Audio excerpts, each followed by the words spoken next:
Aqueles que semeiam com lágrimas, com cantos de alegria colherão. Aquele que sai chorando enquanto lança a semente, voltará com cantos de alegria, trazendo os seus feixes. Senhor, muito obrigado por essa palavra. Te peço, Pai, que nessa noite nosso coração, nossa mente esteja aberta para ouvir a sua voz. Que eu possa ser apenas um instrumento, Senhor, da sua palavra. Que tudo que foi já aplicado e colocado na minha vida, Senhor, venha dividir com os meus irmãos e que nós possamos sair daqui abençoados com a sua palavra, em nome de Jesus. Amém? Como eu orei aqui, eu até lembrei de falar com vocês, né? Eu estava conversando com alguém hoje de manhã, depois do culto, e eu falei com essa pessoa assim, olha, normalmente as palavras que eu prego, elas são muito parte da minha vida. Inclusive, eu conto coisas da minha vida nas palavras. E essa aqui é mais uma delas, que aplicou e eu comecei a perguntar para mim e para Deus, fazer algumas perguntas, e essas perguntas foram vindo como uma palavra que onde abençoou a minha vida, está me trazendo um alinhamento no Senhor, e hoje a oportunidade que eu tenho é de dividir essa minha experiência com Deus, com os meus irmãos e trazer as questões que eu tenho falado com o Senhor, que provavelmente deve ser alguns questionamentos que vocês também têm, e serão respondidos hoje. Amém? Você crê nisso? Para mim também foram respostas. Então a gente está falando aqui de semear com lágrimas. Fazem alguns domingos que eu venho falando de semente, né? E sem querer, querendo, apareceu esse versículo sobre semear com lágrimas. Fazem pelo menos 2 domingos aí que eu tenho falado sobre semear, sobre as sementes que estão nas nossas mãos, sobre quem eu sou para o Senhor. Eu sou um semeador, aonde estou semeando sementes na humanidade, no mundo, na vida. E as sementes, elas são basicamente as nossas escolhas. As sementes são normalmente as nossas atitudes. São coisas que deixamos para alguém, para algum lugar. E aqui está falando sobre uma situação de dificuldade. Tem muitas das nossas sementes que vamos semear, elas serão colocadas com dificuldade. Elas vão ter, sim, obstáculos. Tem atitudes da minha vida e da sua vida, renúncias, escolhas que serão tomadas com muita dificuldade, que nós vamos ver e vai ser aquela questão de, meu Deus, será que está valendo a pena? Será que tem a arte aí da palavra? Eu acho que tinha de manhã, né? Obrigado. E talvez a gente desanima porque há dificuldade em semear algumas coisas. E só que a palavra está dizendo que, apesar de eu estar semeando com lágrimas, será chegada a hora de eu e você colher com alegria. Você está esperando esse momento também? Provavelmente, em alguma hora da sua vida, você já deve ter colhido alguns frutos com alegria. Ou quem sabe, hoje você está num período da sua vida onde você está plantando. E essas dificuldades, às vezes, vão nos paralisar, vão nos fazer, cara, está difícil, mano. Poxa, eu estou semeando, eu estou cavando, o solo é difícil, o solo é rochoso, está saindo faísca aqui da minha pá, da minha enxada, mas eu não posso parar, eu preciso continuar a semear, porque certamente virá o dia de alegria, onde eu vou colher com cantos de alegria. Não vai ser só uma alegria normal, vai ser um evento a minha colheita. E Jesus falou isso, né? João 16:33, abre lá para a gente ler.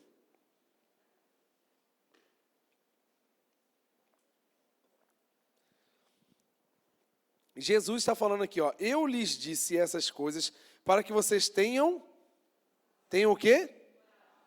Opa, lá em cima, ó, eu disse isso. Para quem disse coragem?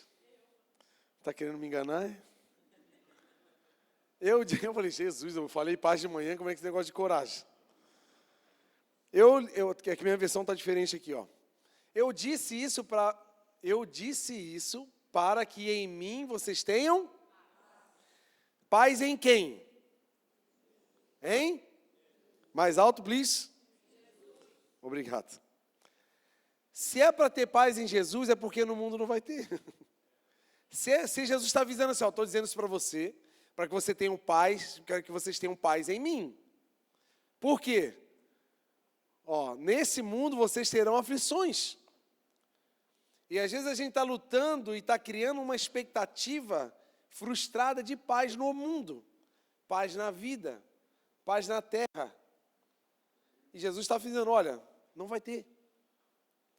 E parece estranho isso. Mas é que ele já está avisando aí, tenham paz em mim. Aonde é que eu vou buscar paz? Não vai ser em bens.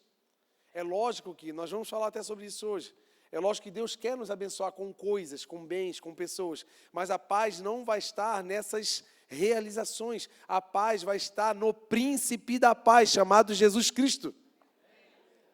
E a gente está aqui, buscando paz na terra, pede o sino, alegrar, cantar. Esse é o nosso problema. A gente está buscando paz onde não tem. Por isso que a gente vive frustrado. A gente tem que saber, acordou, bota a faca no dente e vai para a guerra, porque vai ser guerra todo dia. No mundo tereis aflições.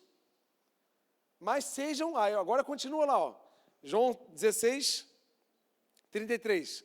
No mundo vocês vão ter aflições, contudo, tenham o quê? Não é assim, a coragem, ela estava profetizando essa palavra. Tenham coragem. Coragem. Gente, para que Jesus ia falar para mim, para você ter coragem? Porque o negócio lá não é fácil, irmão. É para ter coragem, é para gente corajosa. Acordar todos os dias de manhã cheio de desafios, cheio de problemas, um monte de coisa dando errado, a gente desanimado, meio doente. E aí? É para ter coragem. Porque ele venceu. E nele nós seremos mais do que vencedores. Só que é nele, porque se eu tiver paz nele, a paz que excede todo o entendimento, eu vou ser mais do que vencedor. Tem aqui mais do que vencedores aqui em Cristo Jesus? Tem ou não? Você pode aplaudir o nome do Senhor Jesus, porque foi Ele quem venceu o mundo, não foi você, não foi eu. Então eu sou vencedor. Só que eu preciso ter coragem. Coragem para me manter de pé. Coragem para me manter semeando, apesar das dificuldades, apesar do desânimo, apesar dos dilemas, de decepções. Apesar de tudo parece que está cooperando para o mal. Apesar de eu estar ferindo as minhas mãos, os meus pés, sendo castigado pelo sol quente, todas as dificuldades possíveis, eu preciso ter coragem. Provérbios diz, se você se mostrar frouxo no dia da dificuldade, quão pequena será a sua força. E às vezes a gente está num dia difícil, a primeira coisa que a gente faz é fugir, sumir, desaparecer, desligar o celular, pedir um atestado no trabalho, ficar debaixo do cobertor e não quero mais sair daqui, eu quero que o mundo acabe, mas não vai acabar, fofura. Meu amor, vou te lembrar uma coisa, sai da coberta e vai para a luta. Tenha coragem. Olha para alguém do teu lado assim, catuca essa pessoa aí. Coragem, meu irmão, sai dessa cova aí. Meu Deus do céu. Está igual água de poço, parada. Meu Senhor. Fala assim, aí, se mexe, vamos. É assim, é desse jeito. Então assim, gente, diante de dificuldades, padrões, está vendo que existem dificuldades padrões. Normal. É normal. Não é nada, não é nenhuma perseguição contra a vossa senhoria. O universo está cooperando contra mim, está todo mundo contra mim. Não, tem coisa que é normal. Tem dia que tu vai acordar meio com rinite atravessado, tu vai perder o ônibus, aí tu vai ter que gastar com Uber. Aí o dinheiro que tu gasta do Uber, tu não tem dinheiro para almoçar, aí tu vai ficar sem almoço. E vai dando tudo errado naquele dia. Mas não é só o universo, as estrelas e os planetas estão olhando para aquele único ser no planeta Terra. Vamos cooperar para que o dia dele seja ruim. Não. São dificuldades normais. São coisas que são padrão. É o mundo cheio de aflição no qual nós vivemos. Ok. A única coisa que eu preciso ter é coragem. Vai para cima. Como o Frank diz, né? O pessoal está te vendo vindo de longe, parece que você está sorrindo, não é? É porque você está com a faca no dente, assim, é desse jeito. A gente precisa entender que é para ser assim. Porque estamos indo para um paraíso onde não haverá choro, onde não haverá tristeza, onde não haverá, incomodação, não vai ter rinite. É o que eu espero. Negócio de rinite aqui, Jesus amado. Então assim, gente, sabendo desses padrões de dificuldade, que não vão nos abandonar, pelo contrário, estão incluídos no pacote da vida. Bem-vindo, você está vivo, seja bem-vindo à vida. Então, pare de reclamar um pouquinho, vamos se jogar para frente. Existem outras dificuldades que vêm mesmo para atrapalhar a gente, para dificultar, obstáculos, que são chamados de problemas. Hoje eu não vou pregar sobre uma coisa que eu vou falar agora, mas é para uma segunda pregação. Mas existe muita distância entre a palavra problema e a palavra provação. Às vezes nós estamos passando por um período de provação. E é problemático. A provação, ela é difícil. Deus, às vezes, permite sermos provados no fogo, com dificuldades. A Pedro fala sobre as ardentes provações. E Pedro fala o seguinte: se sinta alegre por estar passando pelas ardentes provações. Meu Deus! É para estar no meio da fornalha e falar assim, ó, porque ele... tocando pagode dentro da fornalha. É para ser assim, ficar feliz nas ardentes provações. Porque provação não é problema, provação é processo. Provação, ela é com o propósito de nos aprovar para um novo nível. Então ela vai nos moer, vai tirar um suco da gente. Só que é o Senhor querendo nos aprovar. Estão entendendo, gente? Sério? E os problemas, esses são causados por nós mesmos. Não, pastor, não é eu não, é o diabo que não deixa eu quieto. Fica tirando a minha paz. O diabo fica botando um monte de problema, um monte de gente endemoniada do meu lado. Eu vou te mostrar que também não. Vamos falar um pouquinho disso? Aí eu anotei aqui problemas que eu e você causamos na nossa vida. E o nome dessa palavra se chama Por que minha vida está difícil? Porque justo foi essa pergunta que eu fiz para Deus. Por que minha vida está difícil? Quem sabe é uma pergunta que você deve fazer para você nos últimos dias. Meu Deus, por que a minha vida está tão difícil? Por que está tão difícil os meus dias? Está difícil porque ou você está sendo provado, que bênção, Deus está te vendo e querendo fazer com que você suba de nível, glória a Deus por isso, ou talvez porque você está com um monte de problema, e normalmente eles são causados por nós mesmos. E eu vou falar sobre problemas, provações nós vamos falar sobre isso em outro dia. Então, o primeiro problema que eu encontrei na minha vida, provavelmente você também deve se identificar.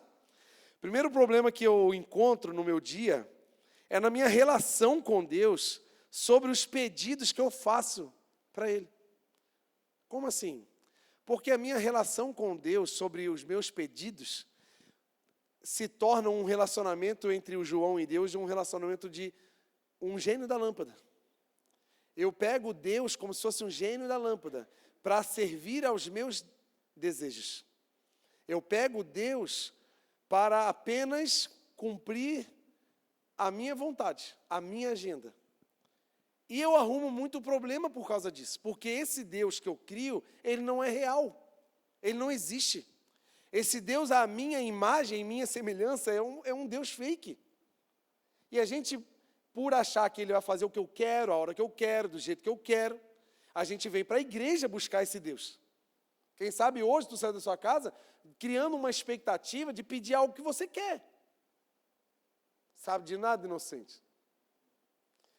E isso tem gerado problemas, porque gera ansiedade em nós, gera desilusão em nós, porque a gente fica desiludido, que Deus é esse que não me escuta, que Deus é esse que não faz o que eu peço, que Deus é esse que me prometeu, que usou um profeta, que falou que eu ia ser uma pessoa das nações, e eu não falo nem para o meu bairro. Que Deus é esse, que eu ia ser uma pessoa que ia viajar às nações e falar no nome de Jesus, e nunca aconteceu nada. Que Deus é esse que me prometeu isso, quem sabe não foi nem esse Deus que existe que eu estou falando. E a gente fica criando um Deus que vai seguir a minha vontade, o que eu acho. E isso está totalmente na Bíblia. Nós vamos ler. Vamos ler Tiago 4:1.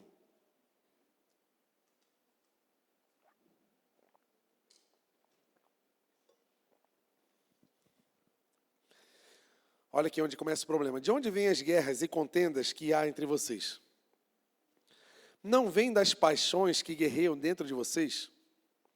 Olha só, desejos internos.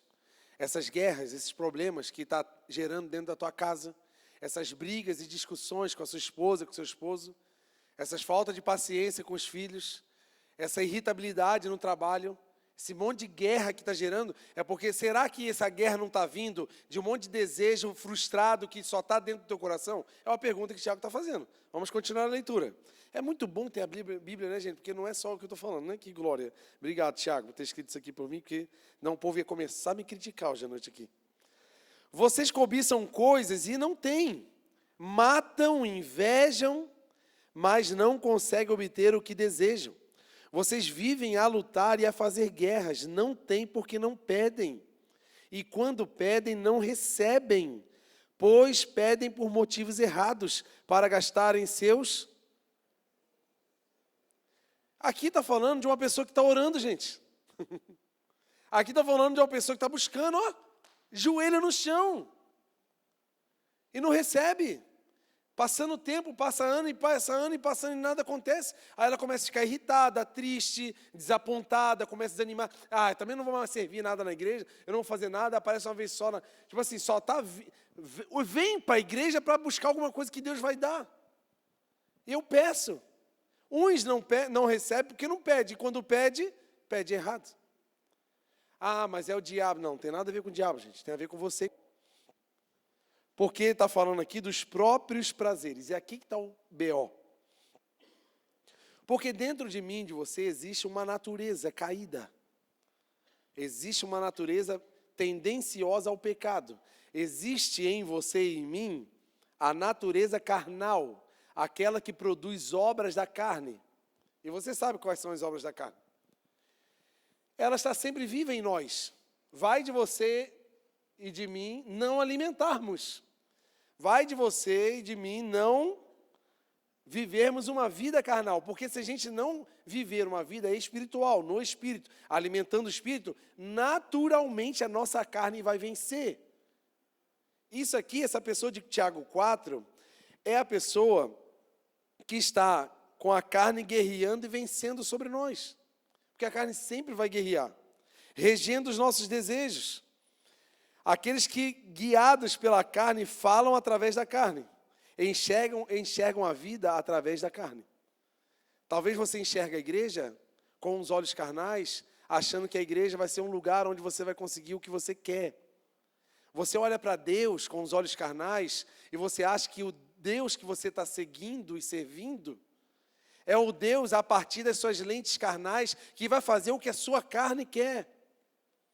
Me perdoa, mas aqui não vai ter isso. Você pode ter um lugar que promete. Prometer é fácil, né? Prometer é mole, a gente pode prometer tudo aqui se vocês quiserem. A campanha da chave da casa nova, a campanha da chave do carro zero, a campanha da viagem dos seus sonhos. Você pode prometer o que for, mas não vai ser para o Deus real, o Deus dos exércitos, o Deus que criou os céus e a terra, o Deus que me amou de tal maneira, que entregou o seu filho para me salvar e me colocar num lugar eterno com ele. Não é esse Deus. Porque esses desejos estão vindo originários da minha carne. E o que a minha carne produz? O pecado. Vamos ler um pouquinho sobre isso? Tiago 1:13. Olha o que Tiago fala. Para você não culpar o diabo, entendeu? Porque a gente gosta de culpar alguém.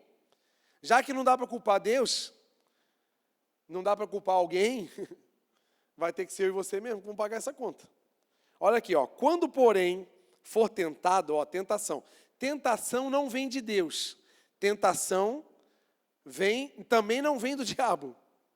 Porque às vezes você peca e tu fala assim, o diabo me tentou, eu caí, o diabo botou um prato para mim, e eu me joguei.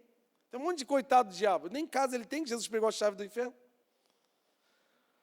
Quando for tentado por alguém, jamais deverá dizer, eu estou sendo tentado por Deus.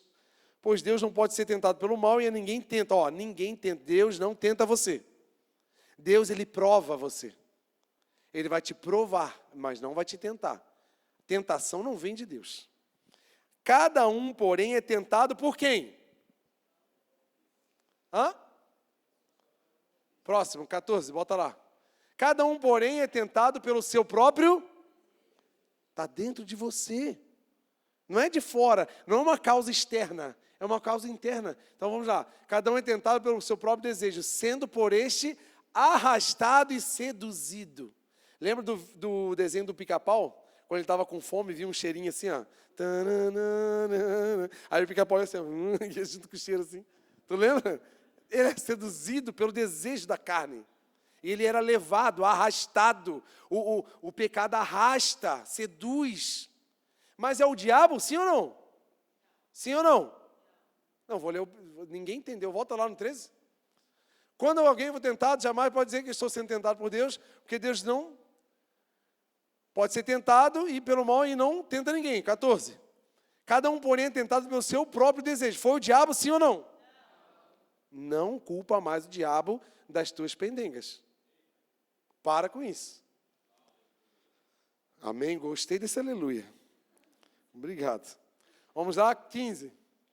Então, esse desejo, tendo sido concebido, dá luz ao pecado. E o pecado, uma vez consumado, gera a morte. 16. Meus amados irmãos, não se enganem. O que ele está dizendo aqui? Que o pecado, ele está dentro de nós. Se você vê uma pessoa que acaba de receber a notícia que está grávida, ela vai ter um grãozinho de arroz dentro dela, com vida. Ele começa bem pequenininho. E o que acontece com esse grãozinho de arroz? Ele vai sendo nutrido, ele vai sendo abastecido de alimento, de nutrientes. Ele vai crescendo. E ele vai crescendo, porque a mãe está alimentando ele. E chega uma hora, ele não cabe mais dentro. E o que ele faz? Estoura a bolsa e sai. Ele está dizendo que o pecado é exatamente isso. Quanto mais você alimentar algo que já está dentro de você, vai ter uma hora que ele vai estourar e vai conceber. E ao conceber, ele não vai trazer vida, porque o salário do pecado é a morte. Eu tenho uma analogia sobre isso que eu aprendi. O que é o pecado para nós, dentro de nós? Esse pecado dentro de mim. Há dentro de mim uma natureza própria para o pecado, já pronta para o pecado. A palavra diz que a carne é fraca, mas o espírito está pronto, mas a carne é fraca. Mas eu tenho a escolha de não alimentar os meus desejos, eu tenho a escolha de não ficar cobiçando, não ficar vendo coisas que vão me alimentar. Mas se eu alimento, nossos desejos são como ondas. Já viu aquela praia bem calminha, que a ondinha vem, bate na areia, mas não leva nada, não puxa nada, não tem repuxo, não derruba nada. Já viu aquela praia bem calminha? Quem já viu aí, amém? Já viu? Estão comigo? Mas já viu quando está aquele vento forte que dá aquele repuxo assim, já te puxa, aí a onda vem, bate, carrega, leva todo mundo? O que acontece? Se eu alimento essa ondinha pequenininha de desejo que está dentro de mim, no nosso coração, gente, é aquela praia calminha. Aquela praia calminha, calminha. Só que assim, eu não meço as coisas que eu vejo. Estou em grupos de WhatsApp, onde falam coisas que Deus não se agrada, mostram coisas que Deus não se agrada, coisas que me levam ao pecado. Estou assistindo coisas que não deveria estar assistindo. Estou conversando coisas que desagradam a Deus. Estou tendo um estilo de vida ruim. Isso vai aumentando o desejo. É como se eu estivesse eu mesmo soprando as ondas, criando uma marola um pouco mais forte, um swell. E vai aumentando. E onde é que o diabo está nessa história? Ele está na areia. Pranchinha. Está só esperando dar onda. Porque quem cria a onda do pecado sou eu e você. Quem alimenta esse tamanho de onda não é ele. Sou eu que alimento. A palavra está dizendo isso. Porque ele está pequenininho, eu vou alimentando, ele vai crescendo e vai estourar e vai conceber.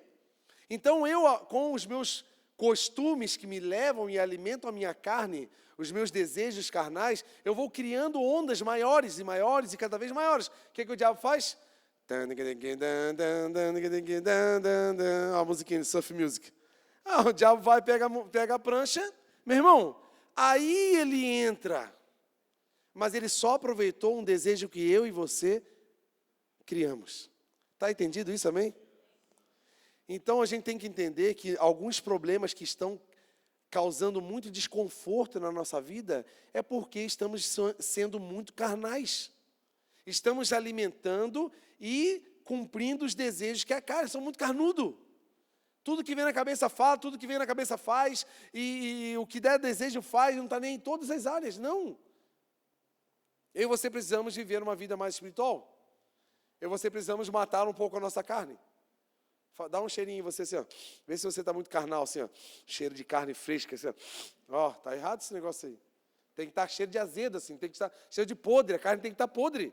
Tem que, nossa, esse cheiro ruim. Eita, glória, eu estou espiritual. É assim. Está muito fresquinho o cheirinho, assim. Nossa, que acém gostoso. Que contrafilé cheiroso que está em mim agora. É carne pura. Catou com alguém de sala e fala assim, ei, está falando de você, carnudinho. Fala assim, ó. Você está muito carnudinho. Então, você está entendendo que as guerras, contendas, problema no casamento conturbado, filhos com problemas, emprego, vida profissional problemática, essas guerras, contendas e desconfortos estão sendo gerados porque eu estou vivendo uma vida totalmente carnal, só buscando os meus desejos, só buscando os meus prazeres. Aí, lógico que você vai ter problema. Segundo problema que eu arrumo para a minha vida, alguns problemas são sentimentais, principalmente de relacionamento. Como eu falo muito de casado, hoje eu vou falar de solteiros.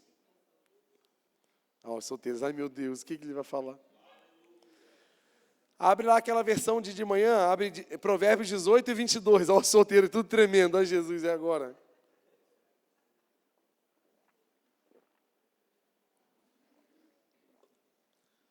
Quem acha uma esposa ou um esposo, acha o bem, recebeu uma bênção do Senhor. Repita essa frase comigo, recebeu uma bênção do Senhor no 3. 1, 2, 3. Quantas bênçãos? É uma. Não é a bênção. O que eu vejo na vida de solteiros? Eles estão achando que a vida sentimental, o relacionamento, é a única bênção de todas. Eu vou achar a pessoa amada da minha vida e todos os meus problemas serão resolvidos, aleluia. Não. É uma das bênçãos que Deus vai te dar.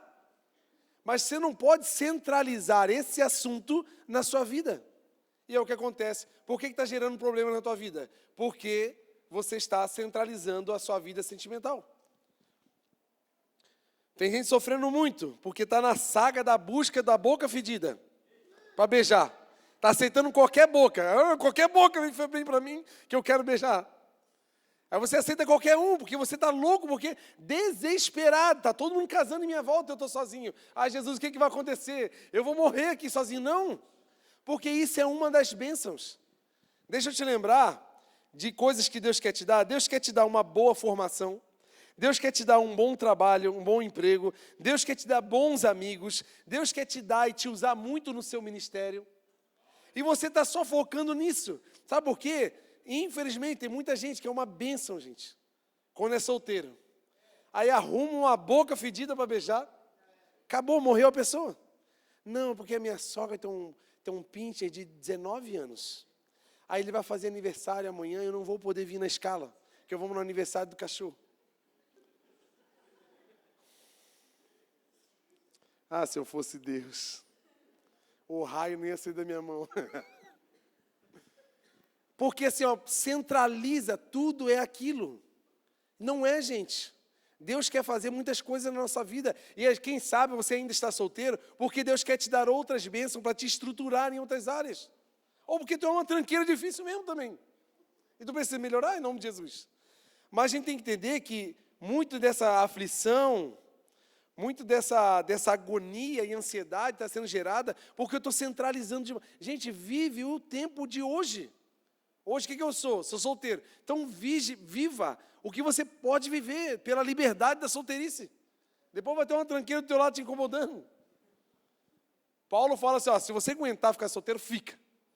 Porque se você casar, tu vai ter que dividir o teu ministério, a tua missão com a tua esposa e teu esposo. Não tem problema, mas tu vai ter que dividir. E é o que é. Não tem como. Mas não tem problema estar solteiro. Não, você não está com problema, tu não está com a doença fatal. Tu está no momento. Calma. Espera no Senhor, em nome de Jesus, amém?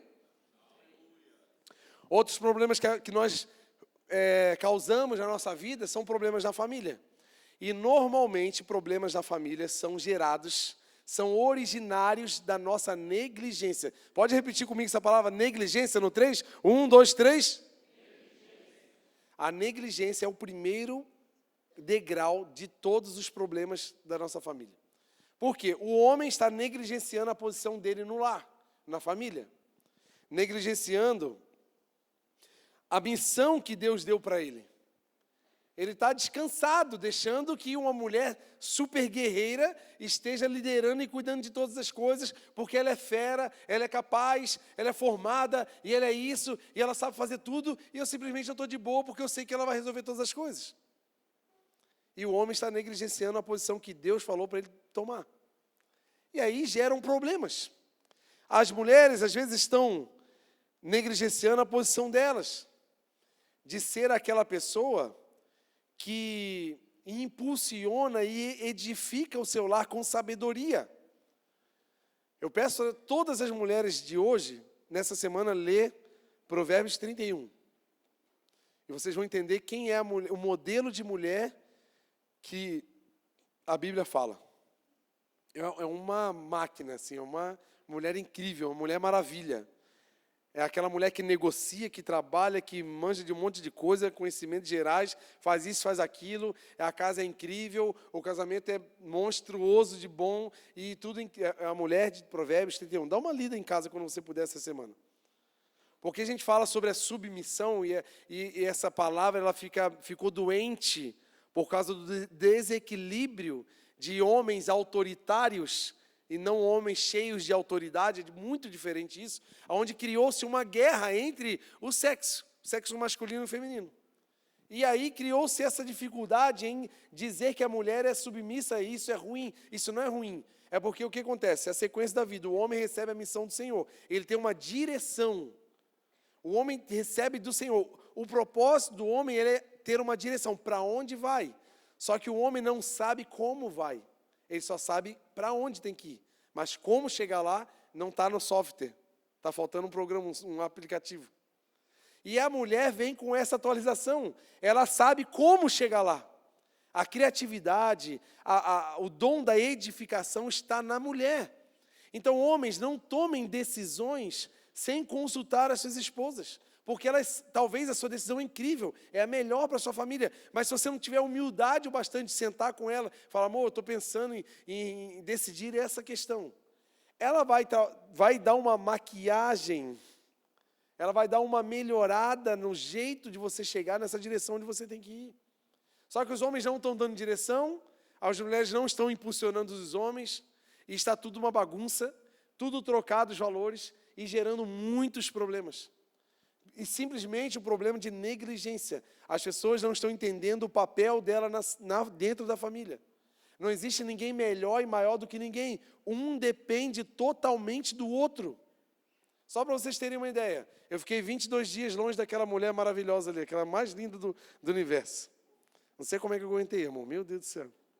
Muita oração da igreja. Ficava orando todo dia aqui na igreja de casa de mim. E eu pensei, quando ela viajou, eu falei, meu Deus, eu vou ter paz, alegria em casa, vai ser incrível, meu Deus. Ela não vai ficar me chamando para pegar uma roupa, não sei aonde, para fazer isso, para fazer aquilo. E eu pensei assim, eu vou poder fazer isso, eu vou poder fazer aquilo, eu vou poder avançar nessa área, eu vou fazer não sei o quê. E comecei a pensar que coisas que eu não conseguia fazer com ela em casa era culpa dela. E justamente, quando estávamos juntos antes da viagem, era esse o meu discurso. E você me atrapalha, mano, sei lá, aquela coisa. Tipo assim, culpando ela. Ela viajou. Aí você me pergunta, tu conseguiu fazer as coisas que você achou que ia fazer? Não. Que vergonha. Ô menino carnudo. E eu cheguei em algumas conclusões. Primeiro que eu ia ter que me humilhar e pedir perdão para ela. Eu ia ter que falar assim, amor, tudo que eu te xingava, assim, que eu brigava contigo, que eu achava que eu não conseguia fazer por causa de você, é tudo mentira, tu me perdoa. E a segunda humilhação, logicamente boa, que eu tive que falar assim para ela, amor, e eu percebi que eu não consigo fazer por causa da minha falta de programação e decisão. Então eu percebi que além de eu ter que te pedir perdão, eu vou ter que te pedir ajuda. Eu preciso que tu me ajude a programar melhor os meus dias, a programar melhor as minhas escolhas, porque eu sei que está em você essas respostas. Agora, se eu e você nos unirmos para isso, nós vamos avançar demais. Então foi bom eu ter batido com a cara na parede, porque eu percebi que eu dependo totalmente dela. Palmas para a vida da minha esposa, por favor, gente, em nome de Jesus.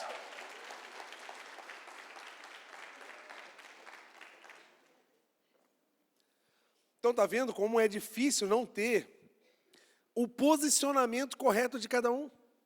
Não é sobre um ganhar mais do que o outro, não é sobre um ser mais formado do que o outro. Tem nada a ver, gente. Esquece esse negócio de um ser maior, um ser melhor. Não existe. É igual, os dois precisam vir de forma vital um do outro. Então se posicione em nome de Jesus, no lugar que Deus quer. E outra questão que está trazendo muito trabalho, muito problema para a vida da gente em família, é na vida de paternidade, de maternidade, na vida com os filhos. Vamos ler Salmo 127, verso 3 e 4.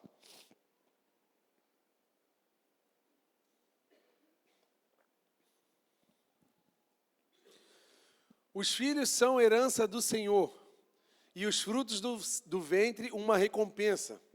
Como flechas nas mãos do guerreiro, são os filhos nascidos na juventude. O que está dizendo aqui, gente? Primeiro, que o filho da gente é uma herança, é um presente. Então, um presente dado pelo Senhor para nós precisa, no mínimo, ter um bom cuidado. Precisamos cuidar bem desse presente. Precisamos nos dedicar. E segundo, ele está dando uma dica para a gente. Quem são os nossos filhos? Além de ser um presente, eles são uma flecha. E flecha, o que tu faz com a flecha? Tu faz o quê? Lança. Então ele chama a gente de guerreiro. Ou, em algumas outras versões, arqueiro. Então, para que eu e você possamos lançar essa flecha de uma forma, com uma boa mira e uma longa distância, nós precisamos entender que nós somos como treinadores. Nós somos os treinadores e os filhos são os treinados por nós. Nós temos que entender que a criação nossa, 24 horas, estamos sempre treinando os filhos. É um treinamento. Nós somos como preparadores físicos de alguém que está indo para a Olimpíada. E se o nosso atleta falhar no meio da prova por despreparo físico, a culpa vai ser de quem? Do preparador. E é eu e você. Nós estamos em preparo dos filhos. Quando ele ir para a vida, ele vai para a Olimpíada da vida dele, para a jornada da vida dele. E será que ele foi preparado do jeito certo? Porque ele estava na mão de preparadores. E eu trouxe aqui uma tabela que vai ser colocada ali, se você quiser anotar, guardar aí no seu celular de alguma forma. Eu trouxe algumas atribuições que eu e você, como pais, precisamos ter. A primeira atribuição é de preparador. Eu e você precisamos entender que uma das principais funções como pais é preparar os nossos filhos. Aí tu vai me perguntar, como fazer? Onde eu busco essa preparação? Em Deus. Eu e você precisamos ter uma vida plena em Deus. Plena na palavra. Eu coloquei conhecimentos gerais. Por quê? Eu e você também estamos preparando pessoas para o mundo da vida comercial, da vida profissional. E a gente precisa saber uma boa profissão, uma profissão que se encaixe no perfil do nosso filho. A gente precisa saber que é da nossa responsabilidade enviar o nosso filho para o mercado de trabalho. Então, precisa também ter conhecimentos gerais. Eu não estou criando um cavalo dentro de casa, que é só dar comida e dar uma morada, e ele vai crescer e depois eu solto ele na selva. Eu estou criando uma pessoa. E eu preciso entender que ele vai ter que ser preparado mentalmente, sentimentalmente e espiritualmente. E como que o meu filho está sendo preparado? Eu estou tendo conhecimento do mercado, da vida, da economia, para entender, olhar para o meu filho, o perfil que ele tem, e perceber que ele serve para tal profissão, eu consegui encaminhar ele de uma forma melhor? Eu posso dizer que eu agradeço a Deus e a vida do meu pai, que me preparou profissionalmente para a vida que eu tive quando eu trabalhava profissionalmente. Porque eu só fui o que eu fui, porque o meu pai me direcionou. Porque eu não sabia, um filho não sabe para onde ir, gente. O filho está vivendo. No máximo que ele sabe é o nome dos personagens do Naruto, Dragon Ball Z, ou do nome dos Pokémon. Ele não sabe o que é a vida, o que está acontecendo, a economia, o que está acontecendo na cidade, quais são as empresas, as indústrias, quais são as profissões, quais são os cursos técnicos que tem na cidade, as faculdades. O filho não vai saber. É o pai que precisa se informar. Então, a gente precisa ser preparado para isso. Porque a gente está preparando alguém. E as atitudes que eu devo ter? Relacionamento íntimo com Deus, com a palavra e com os conhecimentos gerais, conhecimentos variados, conhecimento da Bíblia. Gente, não espere da escola a educação do teu filho. Eu falo muito com a Keira, né? Eu não tenho problema nenhum, graças a Deus. Nossos filhos estudam numa boa escola aqui, a Shalom ali, uma boa escola, o preço é bem acessível, é uma ótima escola, maravilhosa, que eu não pretendo tirá-lo dali. Mas se precisar botar ele na escola pública, para mim não tem problema nenhum. Porque quem ensina o meu filho sou eu, não é a escola. Quem está preparando o meu filho para a vida não é a escola. Se chama João e Keila. Então não tem um problema do ambiente que ele vai, porque os princípios estão comigo. Lá ele vai ter escolaridade, educação é dentro da minha casa. Então eu preciso entender que eu não posso culpar o mundo, o ambiente do mundo, de uma coisa que eu não estou fazendo em casa. Eu não posso achar que 1h30 de ministração do Kids vai colocar Jesus na vida do meu filho. Se dentro de casa o meu filho não me vê lendo a Bíblia, não me vê orando. Se eu tenho uma vida de uma pessoa que não conhece a Deus, se eu sou uma pessoa lá fora e outra pessoa aqui dentro, que tipo de preparação que eu estou tendo para o meu filho? Nenhuma. Porque quem prepara o meu filho não é, gente, o departamento das crianças, é o pastor aqui, é o pastor você aí, ó. Vocês são pastores dentro da casa de vocês. Vocês precisam parar um tempo e dedicar nesse sentido. Porque quem prepara somos nós. Vamos lá, segunda atribuição que eu anotei aqui. Atribuição do treinador, dedicação. Que é uma das mais difíceis hoje em dia. Porque hoje a gente tem uma boa de uma desculpa que se chama, uma palavra diabólica que se chama correria. Ah, é muita correria. Não dá. Aí você empurra o teu filho para o balé, para o futebol, para o boxe, para o futebol americano, para curso de tricô, curso de mandarim. Tu empurra uma agenda na vida do teu filho, achando que o teu filho vai ficar ocupado a mente e nada vai acontecer com o teu filho. Não paga nenhum curso. Agora, para você 2 horas por dia, ensinando o teu filho para ver se teu filho não vai ser uma máquina. Porque está em você uma coisa chamada unção, que Deus te dá como pai e mãe. Que às vezes você não tem escolaridade, às vezes você não é bem sucedido na vida, mas você é cheio de unção que o Senhor te deu como pai e mãe. Então não é cursinho, não é coisarada, não é isso, é aquilo que vai formar o teu filho. É você e tua esposa. Estão entendendo, gente? Amém? Faz sentido o que eu estou falando aqui, amém? Como que eu busco dedicação? Não é em um curso de saúde emocional. É você. É você parar, renunciar, é você aprender que você precisa dedicar um tempo, apesar de você estar cansado, com sono, com vontade de dormir, apesar de você estar aí com a idade um pouco avançada, mas você precisa se dedicar diariamente, 24 horas, pelos seus filhos. É uma herança que Deus te deu, é uma flecha que está na tua mão. E às vezes a gente está assim, ó, deixando a flecha assim, ó. Aí sabe o que a gente está fazendo? Está aqui, ó, a flecha, ó a flecha arqueiro, ó. Tum, a flecha assim, ó. Tum. É assim que está acontecendo com a flecha. Eu preciso ter mira e preciso ter força. É a dedicação. Um arqueiro, ele puxa o arco aqui, ó, o máximo que ele pode, para que a lança seja, a flecha seja lançada o mais longe possível.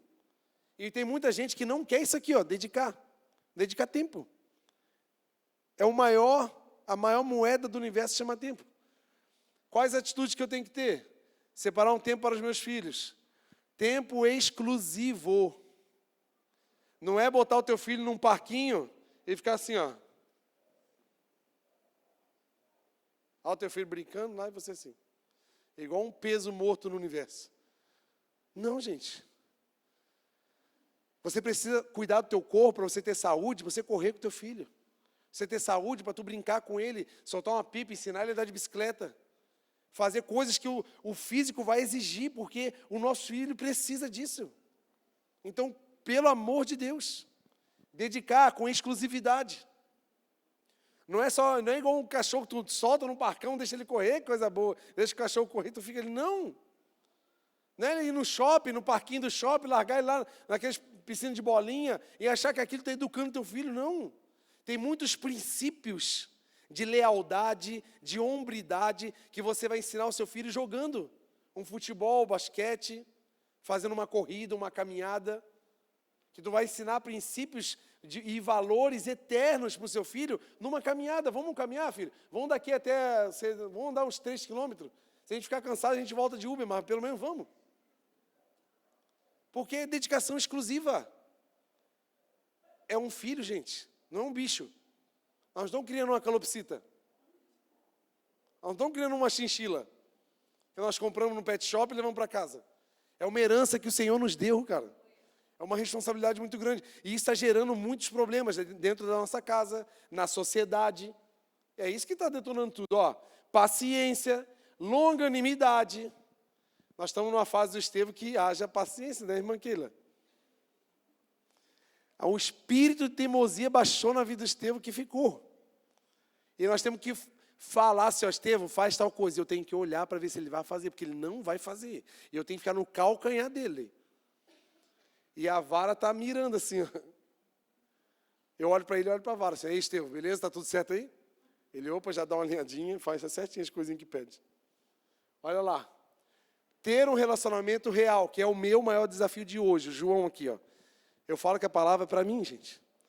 É uma coisa que eu tenho pedido ao Senhor, e eu e aqui temos conversado muito. Eu não quero ser só um pai patrão, um pai dono da casa. Eu quero ser um pai amigo. Um pai que o Estevão possa contar piada, brincar, rir, jogar videogame. Ser amigo, porque daqui a pouco ele vai ter os amigos da idade dele, ele vai sumir, sábado da tarde ele vai sumir, vai querer ir no rolezinho do shopping, vai atrás das boquinhas fedidas dele. Meu Jesus. Nem fala que eu vou me incomodar nessa fase. Que eu sou ciumento deles, que vocês nem sabem. Mas ele precisa saber que eu sou o maior amigão dele. Mas só existe essa amizade se eu viver com ele, se eu andar com ele, se eu carregar ele comigo. Vamos lá. Próximo. E a autoridade, gente. A gente precisa ter autoridade. Onde é que eu encontro a autoridade? Em Deus. E nas atitudes. Sabe qual é o nosso problema? O nosso filho, quando é pequenininho, igual a Aninha, assim, eu consigo enganar ela. Porque ela não tem discernimento de nada. Só que o Estevão não dá para enganar mais. Se o Estevão vê eu fazendo alguma coisa que eu mando ele fazer diferente, ele já percebe aí. Por que meu pai manda eu fazer isso, mas ele faz o contrário? Ele vê. E a autoridade se busca em atitude. A autoridade se conquista, não se impõe. O pai e a mãe que impõem autoridade, esse é autoritário. Ele não tem autoridade, ele é apenas autoritário. Ele ganha no grito. Ele ganha na base da ameaça. E sabe o que teu filho vai fazer? 2 chances. Ou ele vai ser uma pessoa super medrosa, insegura, que vai viver assim, ai meu Deus, com medo de tudo, porque tudo você ameaçou ele de morte, vai morrer, e isso aqui lá. Olha, sempre, sabe, aquela pessoa que vive ameaçada com medo, aí vai ter medo de namorar, vai ter medo de trabalhar, vai ter medo de estudar, vai ter medo de tudo, porque você criou medo na vida dele. Ou ele vai fazer o seguinte, espera eu pegar 18 anos que eu vou vazar, eu vou me revoltar, vou fazer tudo que eu puder, porque enquanto eu sou de menor, eu estou aqui, mas quando eu puder voar, eu vou sumir. Porque ele não aguenta mais o teu autoritarismo. É 2 chances, gente. Não tem outro. A autoridade se conquista dando exemplo com a própria vida, uma vida inspiradora. O meu sonho, gente, é que o Estevão olha para mim e fala assim, ó, eu sonho em ser uma pessoa igual ao meu pai, eu sonho em ter uma esposa igual à minha mãe, eu quero tratar a minha esposa do jeito que meu pai tratava a minha mãe, eu quero criar os meus filhos da forma que meu pai me criou. Essa é a nossa missão, gente. É a única coisa que vai ficar para o mundo aqui, das pouquíssimas coisas, é a nossa criação.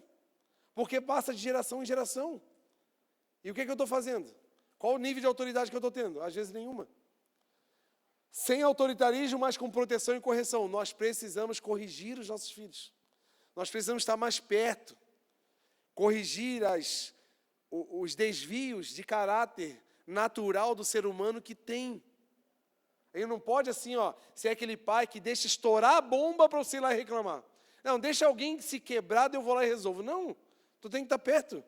Tem pai que larga o filho quebrou, explodiu alguma coisa. Aí, meu filho, eu já falei para você não fazer essas coisas. Jared, vem aqui que você não... Não dá, cara. Tem coisa que a gente tem que ficar no calcanhar. Eu conheço onde é que o Estevão erra. E eu fico de olho nele, cara. Tô de olho. Ele vai errar, ele já olha assim que ele sabe que do nada eu apareço igual um malvivente assim, ó, oi. Porque e tem hora que eu não vou ver. Porque esses ensinamentos, essas correções, vão servir para quando eles não estiverem mais perto de nós. Porque eles vão lembrar, eles vão executar os ensinamentos que a gente ensina agora, com proteção, não é com autoritarismo. Estão entendendo, gente? Amém? Isso aí são problemas gerados na família. Outros problemas que nós geramos, por não buscar conselhos. Provérbios 15, 22, vamos lá. Vou correr aqui para a gente ir para o final.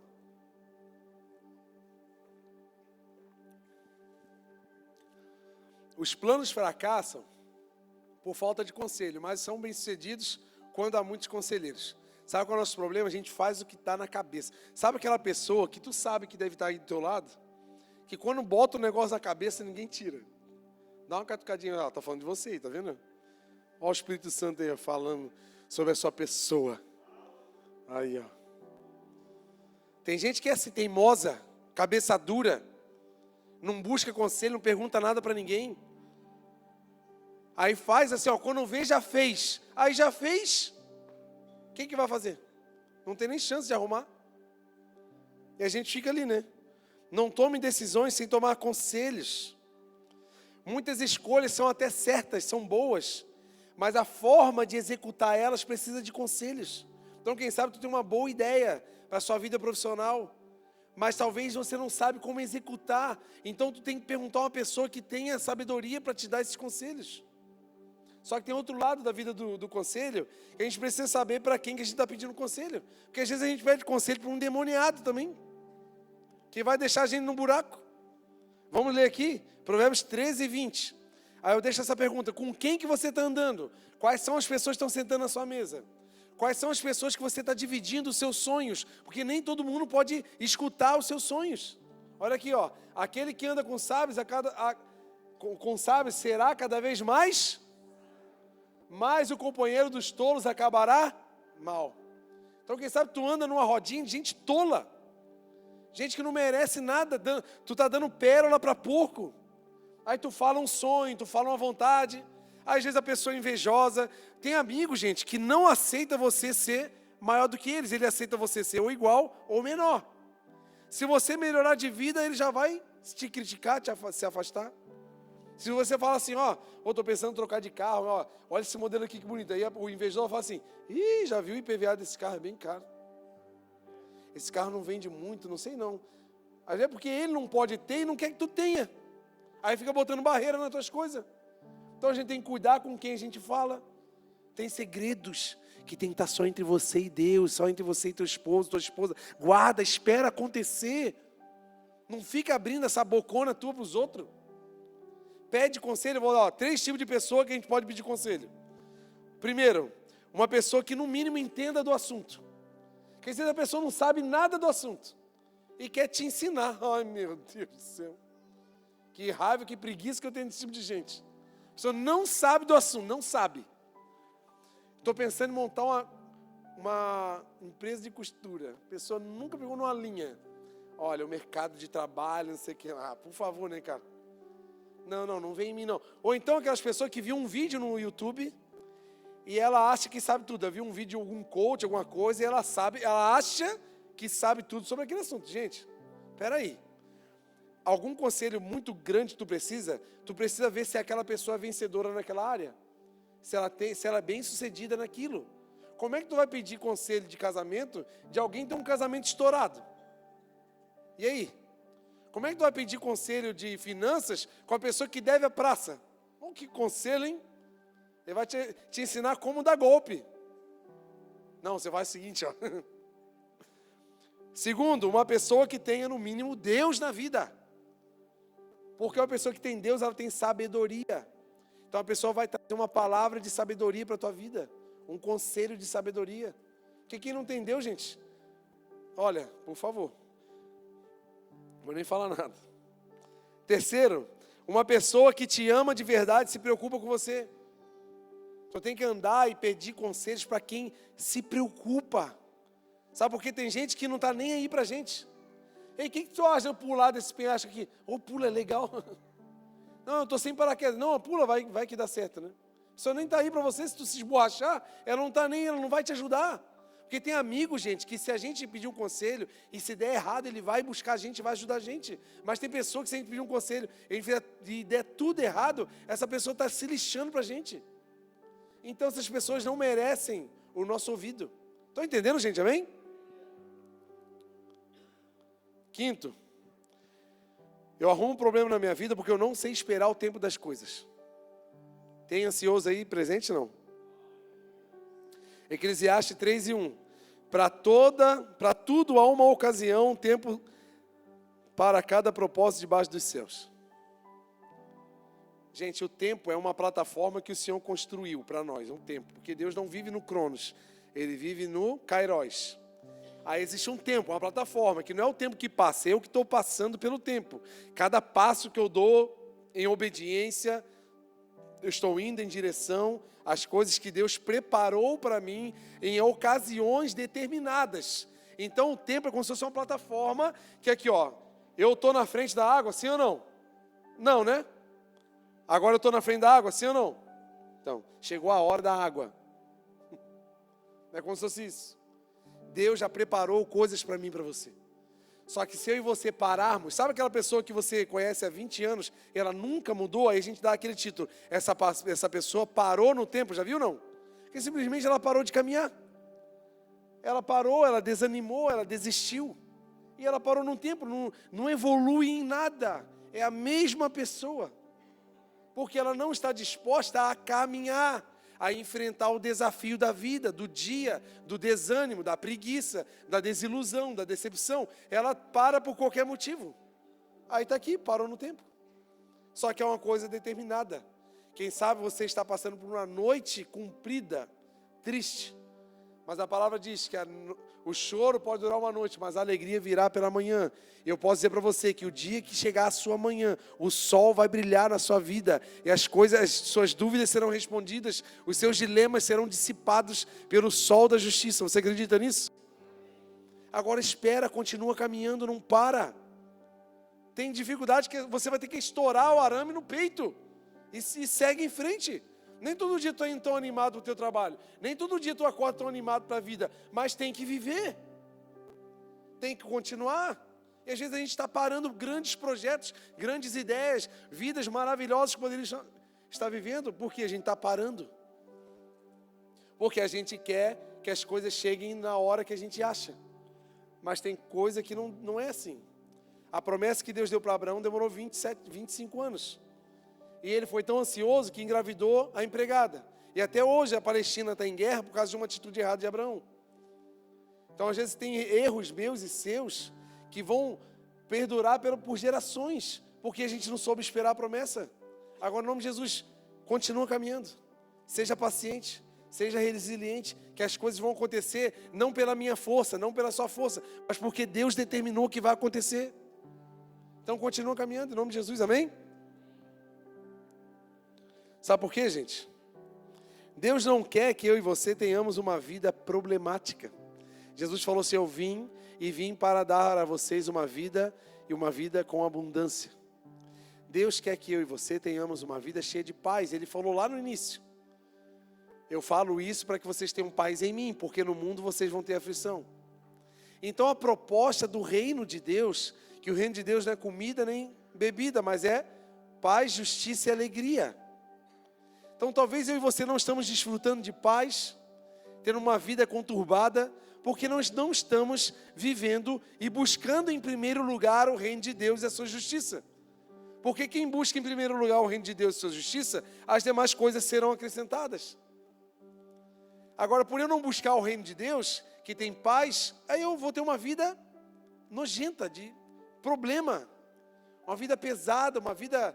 Sabe, assim, já começa desanimado, amanhã, meu Deus, enfrentar aquele chefe chato, enfrentar aquela empresa, pegar aquele ônibus, cheio de gente fedida dentro do ônibus, eu não aguento mais essa vida que eu estou.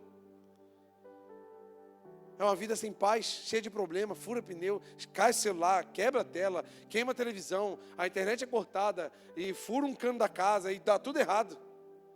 É uma vida sem paz. É porque eu não estou buscando o reino de Deus. Ou uma vida sem justiça, sendo injustiçado, cheio de decepções, cheio de injustiças na vida, ou sem alegria, né? Uma vida triste, para baixo. Você vai, bom dia para quem? Você já começa assim um dia, bom dia só para você, você não sabe meus dilemas, mas quem sabe tu não está buscando o reino de Deus em primeiro lugar, porque se você buscar o reino de Deus em primeiro lugar, o rei vai te dar paz, justiça e alegria. Porque você estará inserido no reino de Deus. E o reino de Deus é formado por essas três coisas. E eu não estou desfrutando. Olha o que Deus quer para mim e para você. Isaías 55:8. Pois os meus pensamentos não são os seus. Já começou assim, ó. Lembra lá em Tiago 4 que você ora e eu oro pensando só nos meus pensamentos, só nos meus prazeres. Então é por isso que Deus não me ouve, porque eu não estou orando nem para o Deus certo. Porque os pensamentos de Deus não são os nossos. E nem os meus caminhos são os seus caminhos, não são. Como os céus são mais altos do que a terra, assim os meus pensamentos e os meus caminhos são mais altos do que os seus caminhos. E os meus pensamentos são mais altos do que os seus pensamentos.